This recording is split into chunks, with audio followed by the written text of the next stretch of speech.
Hello students, welcome you all on my YouTube channel. This is Abhishek Tiwari here. Welcome you all.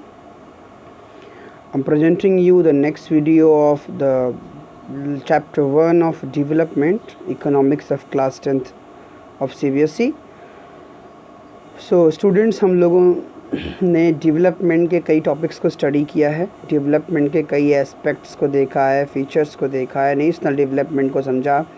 इसके साथ साथ हम लोगों ने जो है डिफरेंट इकोनॉमीज़ को कैसे कंपेयर करते हैं, उसके लिए average income, per capita income जिसको कहते हैं, क्या होता है, क्या क्राइटेरियंस होते हैं एवरेज मतलब कि कंपेयर करने के। इसके अलावा हम लोगों ने इनकम और बाकी क्राइटेरियंस को भी स्टडी किया, जिसमें बेसिकली पर कैपिटा इनकम के साथ साथ infant mortality rate, literacy rate, net attendance ratio, इन सब को भी स्टडी किया। After it, we have studied several other aspects like BMI and human development report. हम लोगों ने बॉडी मास इंडेक्स को बहुत गहराई से पढ़ा है, उसके बाद ह्यूमन डेवलपमेंट रिपोर्ट को पढ़ा है। आगे बच्चों अब चलते हैं और देखते हैं कि कुछ और ऐसे ही भारत और उसके नेबर्स के रिगार्डिंग कुछ और भी ऐसे ही फैक्ट्स को और क्राइटेरियंस को जज करते हैं। तो यहाँ पे जो पहला क्राइटेरियन हम लोग स्टडी करने चल रहे हैं वो होगा बेसिकली वो ग्रॉस नेशनल इनकम है। ठीक है, ग्रॉस नेशनल इनकम GNI कहते हैं, पर कैपिटा उसको हम कहते हैं, इनकम भी कह सकते हैं। Life expectancy at birth, mean years of schooling of people age 25 and above, HTI rank the word ना, और HTI रैंक की बात हो रही है। तो जब हम HTI की बात करते हैं, HTI stand for human development index. HTI ranks in above table are of 189 countries in all. तो ये 189 देशों के HTI जो है रिकॉर्ड्स इसमें दिखाए गए हैं, और उसमें से ही कुछ यहाँ पे साउथ एशियन कंट्रीज़ का हम लेकर के यहाँ पे हाजिर हैं। तो HTI क्या होता है, HTR या HTI कहिए, वो रिपोर्ट होता है और ये इंडेक्स होता है। Life expectancy at birth denotes as the name suggest average expected length of life of a person at the time of birth. कि लाइफ एक्सपेक्टेंसी जो है वो बर्थ का डिनोट करती है कि name suggest average expected length of life, कि जो average expected length of life होती है किसी की ना, उसके जन्म के समय, किसी व्यक्ति की जन्म के समय उसकी एवरेज एक्सपेक्टेड जो लेंथ होती है लाइफ की, उसी को हम लाइफ एक्सपेक्टेंसी कहते हैं। जन्म के समय उसकी लाइफ एक्सपेक्टेंसी जो हम जज करते हैं ना, जो हम गेस का सजेस्ट करते हैं, वो उसकी लाइफ एक्सपेक्टेंसी कही जाती है। पर कैपिटा इनकम, अगर बात करें पर कैपिटा इनकम की, तो it is calculated in dollars for all the countries so that it can be compared. It is also done in a way so that every dollar would buy same amount of goods and services in any country. So per capita income जो है वो calculate की जाती है dollars में for all the countries so that it can be compared, जिससे कि इसको कंपेयर किया जा सके ना। It is also done in a way so that every dollar would buy the same amount of good and services in any country. ठीक है, ये डॉलर में क्यों इसलिए भी किया जाता है जैसे कि $1 में कितने अमाउंट ऑफ गुड्स को और सर्विसेज को बाई किया जा सकता है एक कंट्री में, किसी भी कंट्री में, उस चीज़ को भी ये दिखाता है। तो पर कैपिटा इनकम हो गया, लाइफ एक्सपेक्टेंसी हो गई, ग्रॉस नेशनल इनकम हो गई जो कहते हैं, मीन स्कूलिंग जो है। अगर इन सब के आंकड़ों को यहाँ देखें टेबल में, तो देखने को क्या मिलता है कि ये श्रीलंका जो है, इसका पर कैपिटा जो ग्रॉस नेशनल इनकम है वो लगभग 611,000 है। ठीक है, भारत का 6,000, और सब भारत से नीचे हैं म्यांमार, पाकिस्तान, नेपाल और बांग्लादेश। लाइफ एक्सपेक्टेंसी श्रीलंका में 70.5 है, भारत में 68.8 है। ठीक है, और बाकी इसके बाद नेपाल में लाइफ एक्सपेक्टेंसी ज़्यादा है और बांग्लादेश में ज़्यादा है। ठीक है, तो इस तरीके से अब मीन ईयर ऑफ स्कूलिंग की बात करें तो श्रीलंका में 10.9 है परसेंट और हमारे यहाँ 6.4% ही है, ठीक है, बाकी हमसे भी नीचे हैं। HDI रैंकिंग की बात करें तो इन सभी आंकड़ों से कंपेयरिंग करने पे मालूम पड़ता है कि श्रीलंका हमसे ऊपर खड़ा हुआ दिखाई पड़ता है। तो इसलिए श्रीलंका की जो रैंकिंग होती है वो 76 है 2018 में, और इंडिया जो है, India lies at 130, Bharat 130 rank पे जो है खड़ा होता है, ठीक है। सो this is what the difference between both the economies, okay. तो इन दोनों के बीच में इस तरह से आप डिफरेंसेस को देख सकते हैं, ओके।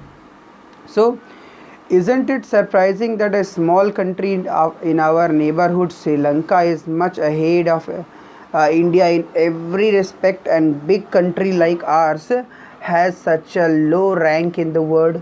तो देखने में सरप्राइज़ होता है कि हम इतने मजबूत देश, इतने बड़े देश, इसके बावजूद भी जो हमारी रैंक है वो श्रीलंका से भी पीछे खड़ा था, जो हमसे बहुत छोटा देश है। So, you know, so this table shows that the Nepal and Bangladesh have low per capita income than that of India. और नेपाल और बांग्लादेश, पाकिस्तान, म्यांमार, इनका तो भारत से भी नीचे का आंकड़ा है, ठीक है। yet they are better than India in life expectancy. लेकिन अगर हम बात करें तो बांग्लादेश और नेपाल की लाइफ एक्सपेक्टेंसी हमसे बेहतर है। तो बहुत से ऐसे improvement have been suggested in calculating HDI, and many new components have been added to the human development report। और ऐसे बहुत से components हैं जो जोड़े जाते हैं human development report में।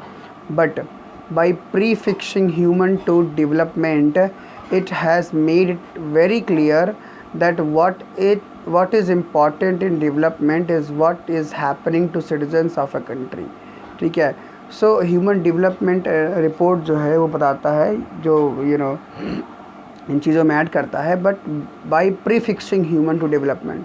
लेकिन इंसान को, ह्यूमन को प्रीफिक्सिंग करने से पहले डेवलपमेंट में it has made it very clear, ये बहुत ही क्लियर होना चाहिए that what is important in development, कि डेवलपमेंट में जो भी इम्पॉर्टेंट है is what is happening to citizens, वो क्या लोगों के साथ हो रहा है कि नहीं, ठीक है, उन लोगों के साथ में वो चीज़ें हो रही हैं कि नहीं, what is happening with the citizens और नॉट। इफ़ इट पॉसिबल, अगर ये जो है, if it is people, their health, their wellbeing, that is most important. तो जो लोग हैं उनका स्वास्थ्य, उनकी समृद्धि, ये महत्वपूर्ण जो है फैक्टर्स होते हैं इसको कैलकुलेट करने के, ठीक है। So do you think there are certain other aspects that should be considered in measuring human development? तो क्या आप समझते हैं कुछ और भी एस्पेक्ट्स हैं जो ह्यूमन डेवलपमेंट के लिए और भी सोचे जा सकते हैं? इसके बाद बात आती है सस्टेनेबिलिटी ऑफ डेवलपमेंट, कि डेवलपमेंट की सस्टेनेबिलिटी या सस्टेन कैसे कर सकते हैं।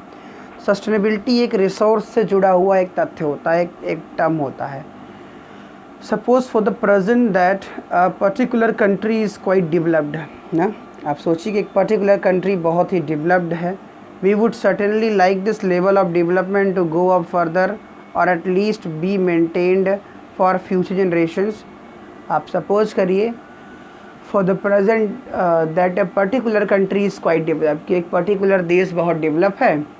we would certainly like this level of development to go up further, at least by be maintained for few generations, ठीक है। तो उस तरह के डेवलपमेंट से एटलीस्ट हम ये सोच सकते हैं कि वो मेंटेन देश है अपने भविष्य की जनरेशन्स के लिए। So this is obviously desirable, और ये डिज़ायरेबल भी है निश्चित रूप से। However since the second half of the 20th century, लेकिन 20th सेंचुरी के सेकेंड हाफ से ही A number of scientists have been warning that, लेकिन इस बढ़ते हुए डेवलपमेंट को लेकर के ना 20वीं शताब्दी की शुरुआत से ही बहुत से साइंटिस्ट इस बात को वार्न करते रहे हैं, ठीक है, that the present type and the level of development are not sustainable, कि जिस तरह का डेवलपमेंट हो रहा है ये निश्चित रूप से सस्टेनेबल नहीं है, ठीक है, ये कंटिन्यूअस डेवलपमेंट में नहीं आता है। अब आप इस चीज़ को देखिए कि ग्राउंड वाटर एक एग्जाम्पल है इस तरह का रिन्यूएबल रिसोर्सेज का। These resources are replenished by nature, ये संसाधन अपने आप जो है रिप्लेनिश हो जाते हैं, भर जाते हैं नेचर के द्वारा, as in the case of crop and plants. इसके बावजूद भी इवन दीज रिसोर्सेज में बी ओवर यूज, इसके बावजूद भी इसका ओवर यूज जिस तरह से हो रहा है, for example in the case of ground water, if we use more than what is being replenished by rain, अगर हम जितना पानी रिप्लेनिश हो रहा है, जितना पानी फिर से रिचार्ज हो रहा है रिवर और बाकी चीज़ों के द्वारा, उससे ज़्यादा अगर हम उसका इस्तेमाल कर रहे हैं, then we would be over using this resource. तो इसका मतलब हम रिसोर्सेज का ओवर यूज़ कर रहे हैं। Okay, non renewable resources are those which will get exhausted after years of use. Non renewable resources जो हैं वो रिसोर्सेज हैं विच विल गेट एग्जॉस्टेड, जो एग्जॉस्ट हो जाएंगे आफ्टर ईयर्स ऑफ यूज़, कई वर्षों के यूज़ के बाद वो समाप्त हो जाएंगे। We have a fix stock on earth which can not be replenish, हमारे पास एक फिक्स स्टॉक है जो दोबारा रिप्लेनिश नहीं हो सकता है। We do discover new resources, हम नए रिसोर्सेज को डिस्कवर करते हैं, that we did not know of earlier, जिसको हम पहले से जो है नहीं जानते हैं। New resources in this way add to the stock, इसलिए नए रिसोर्सेज जो होते हैं इस तरीके से स्टॉक बनाते हैं। However over time even this will get exhausted, ये भी चीज़ें जो है एग्जॉस्ट हो जाती हैं। अब आप देखिए यहाँ पे एक टेबल दिया है क्रूड ऑयल का कि मिडिल ईस्ट में 808,000 मिलियन बैरल्स तेल है। एक बैरल मतलब 120 और 29 ऐसे ही लीटर आते हैं। तो यूनाइटेड स्टेट ऑफ अमेरिका में 50,000 मिलियन बैरल और वर्ल्ड में पूरा 1697 मिलियन बैरल क्रूड ऑयल है। Number of years reserve will last, middle east के 70 साल चलेंगे, यूनाइटेड स्टेट ऑफ अमेरिका के 10.5 साल चलेंगे। वर्ल्ड में जितने भी पेट्रोल हैं वो एवरेजली 50 साल तक चल सकते हैं। ठीक है, तो ये एग्जॉशन की दर है कि किस तरीके से रिसोर्स एग्जॉस्ट होते जा रहे हैं। And consequences of environmental degradation do not respect national और स्टेट बाउंड्रीज। तो ये जो परिणाम है एनवायरमेंटल डिग्रेडेशन का, ये क्या करेंगे, डू नॉट रिस्पेक्ट नेशनल और स्टेट बाउंड्रीज़, ये नेशनल और स्टेट बाउंड्रीज़ का रिस्पेक्ट नहीं करेंगे। This issue is no longer region और नेशन स्पेसिफिक। तो ये जो इशू है ये आगे चल कर के रीजन और नेशन स्पेसिफिक नहीं रह जाएगा, पूरी दुनिया इसकी चपेट में आ जाएगी। So sustainability of development is comparatively a new area of knowledge. तो जो सस्टेनेबिलिटी है डेवलपमेंट की वो कंपैरेटिवली एक नया एरिया है नॉलेज का, in which scientist, economist, philosophers and other social scientist are working together, जहाँ सब लोग मिल के साथ काम कर रहे हैं। In general the question of development और प्रोग्रेस इज़ पेरेनियल ना, सामान्य रूप से जो क्वेश्चन है डेवलपमेंट का इस और प्रोग्रेस इज़ पेरेनियल, वो क्या है, वो पेरेनियल है, वो लगातार चलने वाली दशा है। And at all times as a member of society and as individuals we need to ask where we want to go. ठीक है, इन संसाधनों के इस्तेमाल और इसके दुरुपयोग करने के दौरान हमें ये सोचना और पूछना चाहिए कि हम इसके साथ जाना कहाँ चाहते हैं, किस दुनिया में, what we wish to become, हम बनना क्या चाहते हैं, and what our goals are, और हमारे अपने लक्ष्य क्या हैं। So the debate and development continues, और इस तरीके से इस पर डिबेट और डेवलपमेंट दोनों ही लगातार चलते रहेंगे। सो this is what the sustainability of development. इसके साथ ही ये चैप्टर भी फिनिश हो गया। एक लॉन्ग मैराथन डिस्कशन के बाद बच्चों हम लोगों ने इस लेक्चर को समाप्त कर लिया। आपको ये वीडियो कैसा लगा इसके बारे में आप कमेंट बॉक्स में ज़रूर लिखें, और चैनल को सब्सक्राइब ज़रूर करें। Please watch the video watching बहुत कम आ रही है, it means most of you are ignoring this. if you are watching it another way, so I wouldn't say anything, but if not, so please watch the full video and please subscribe, share and like. Thank you. Have a good day.